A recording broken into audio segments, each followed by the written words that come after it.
I'm Dr. Ken Sharlin with Sharlin Health and Neurology. Today I want to talk about the neurological physical examination. It's a little different than you might experience if you just go to your regular doctor and maybe you have a cold or something or a bellyache. Today let's focus on the neurological exam.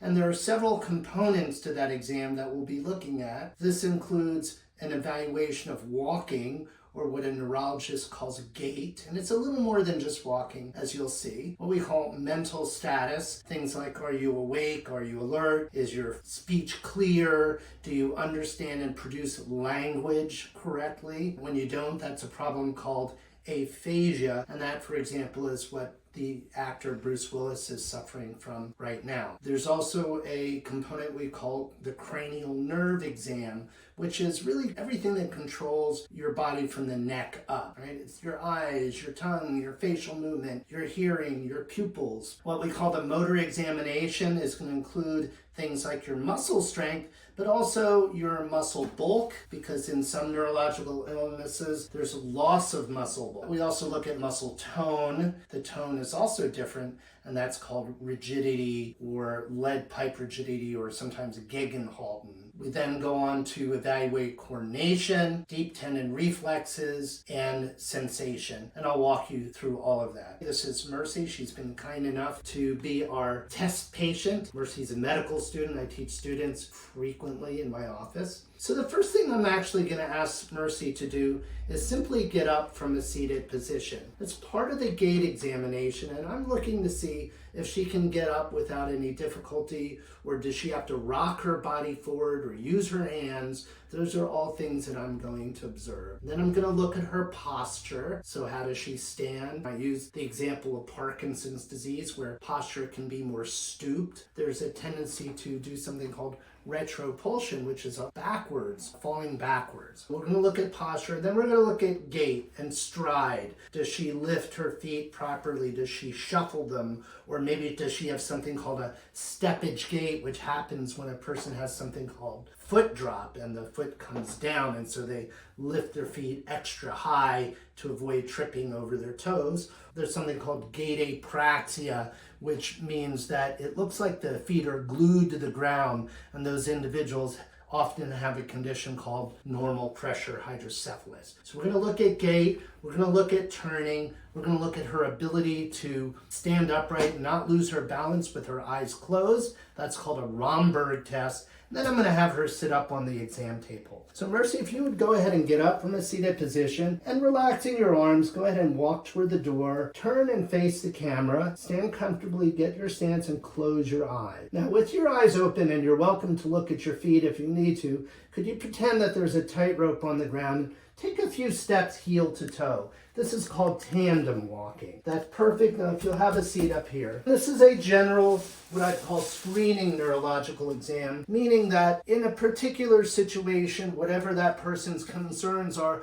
I may modify my exam to a degree so I can explore in more detail what those concerns are and ultimately arrive at a diagnosis. Now, the next part of the exam would be the mental status exam, but honestly, I've essentially been doing that all along as I've been gathering the history and observing how well she tells me her story. Is her speech clear? Can she tell her story accurately and in a chronological order? Or does she use the wrong words and forget names? Does she do something called confabulation, where she sort of makes things up, or just sort of blows the whole thing off, which we see oftentimes in Alzheimer's, and say, I don't really think there's anything wrong with me. Mercy, I'm going to ask you to remember a few words from me. Initially, I want you to repeat them back, and in a minute or two, I'll ask you what they were. And those three words are purple, baseball, and Virginia. Would you say those back to me?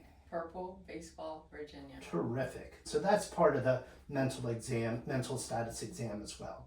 Now we're standing eye to eye, and I'm looking at the size of the pupils, and then we're interested in peripheral vision. So she could cover an eye. That's really the proper way to do it. Go ahead and cover one eye, and then I'm going to have her look eye to eye with me straight at my right eye, and I'm just going to put up a finger and ask her to tell me how many she sees. 1, 2. Perfect. 1, 1. Perfect. Now if you'll switch eyes. 2, 2, 1, 1. Okay. And and relax. Now we're going to look at eye movement. So if you'll follow my thumb with your eyes all the way to the left and then all the way to the right, I'm looking for abnormal eye movements. Do the eyes move together properly? Up and down. And then something called accommodation and convergence. As I get closer and closer, and the pupils actually constrict a little bit and the eyes sort of turn in. There are all kinds of abnormal eye movements that could be identified theoretically. I'm going to ask her to raise her brows and smile big. That's perfect. And then I'm going to put my hands on her shoulders to shrug up into my hands. And that's the trapezius muscle where we're testing the accessory cranial nerve. I'm also going to test facial sensation. So ask her if it feels the same on both sides of the face. There are 3 divisions to the trigeminal nerve. We want to make sure she does feel the same on both sides. Sometimes we use something cold or something a little prickly, and that's of course appropriate as well. I also want to make sure she can hear. Yep. I've also tested hearing. So that's more or less of a cranial nerve exam. We can make sure that her tongue has a full bulk. For example, in the disease ALS or Lou Gehrig's disease, we'll see tongue atrophy and fasciculations. Now we're going to do a motor examination. And the first thing we do is a test for pronator drift. So she's going to extend her arms. I always say it's like holding up a pizza. If you'll close your eyes, okay, that's perfect. Go ahead and open your eyes. I'm going to show everybody that if it were abnormal, what her hand would kind of do is this. It's a rotation of the hand. It could be this hand or that hand. And that's what's called a corticospinal tract sign. Now she kind of does this. That's just drift. So then I'm going to test her muscle tone. Remember, the arm tone in Parkinson's disease might feel a little rigid, might feel a little ratchety. And then we're going to test strength. So elbows up high, don't let me push down.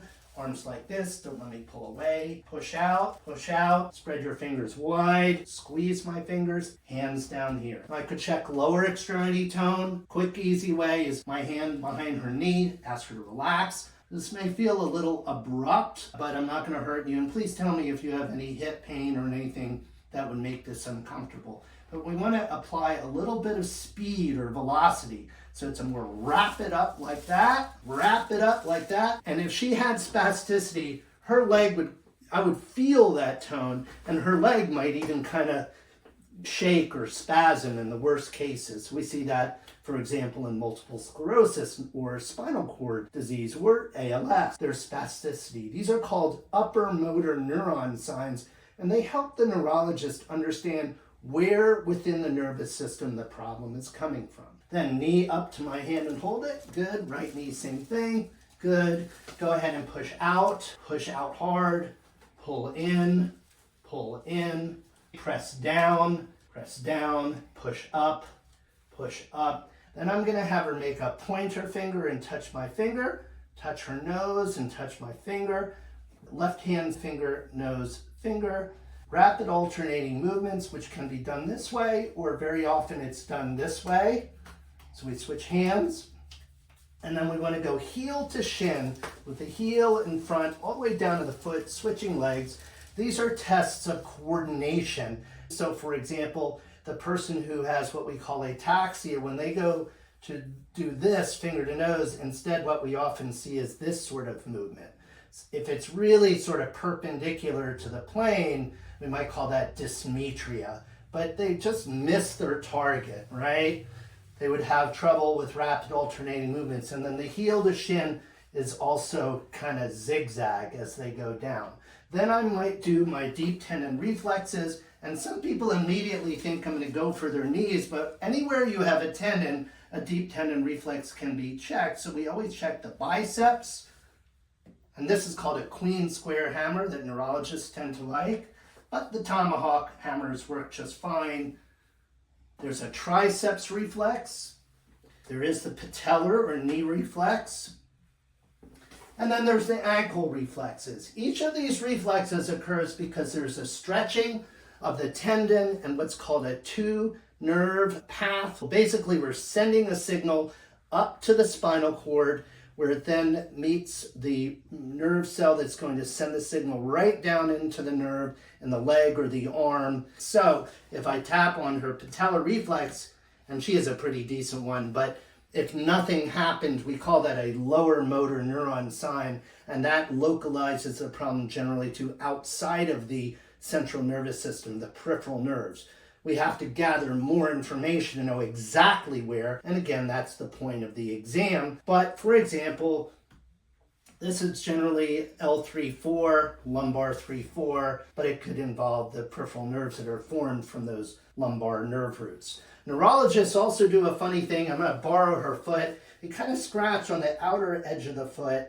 And normally in an adult, that shouldn't do anything except maybe elicit an ow, or that was kind of funny feeling, or I'm ticklish. Now, we never do it to make it really painful, but that's called a Binsky test, or a test for a Babinski sign. And I'm going to borrow her foot again. But if I scratched on the outside of her foot and her, whoop, don't let me do it, her big toe just went like that, that's called a Babinski sign. And that's another sign that there's been a disruption of a nerve tract that goes from the brain down the spinal cord that controls the muscles, called the corticospinal tract. If you have an infant in your presence or in your life, a pretty, like almost newborn infant, they will actually naturally have what we call a primitive reflex or a Babinski sign. Infants do this all the time, but as the nervous system quickly matures, myelinates, that primitive reflex goes away. We can test for those reflexes, something called a palmomental reflex, where you scratch on the palm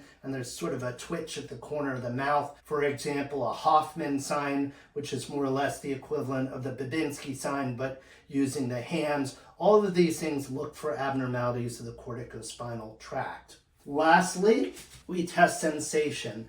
And the main sensory modalities we're interested in is generally, can you feel touch? So then we think about pain and temperature, which follows a specific nerve tract called the spinothalamic tract. And then we think about things like vibration and what's called proprioception, which sort of means, do you know where your body is in space? Very important now, because I'm standing on 2 feet, and I can even close my eyes and still stand on 2 feet. And that was that Romberg test. But if there's a disruption in the information to and from the central nervous system that tells our body where we are in space, that comes in through the eyes, through the inner ear, as well as through that posterior column tract in the spinal cord. Disruptions in too many of these, you can usually kind of have impairment of one and still maintain. If you have problems with these posterior columns and it affects your feet, but you're looking at your feet, you can kind of make up for it. That's why a lot of people with diabetic neuropathy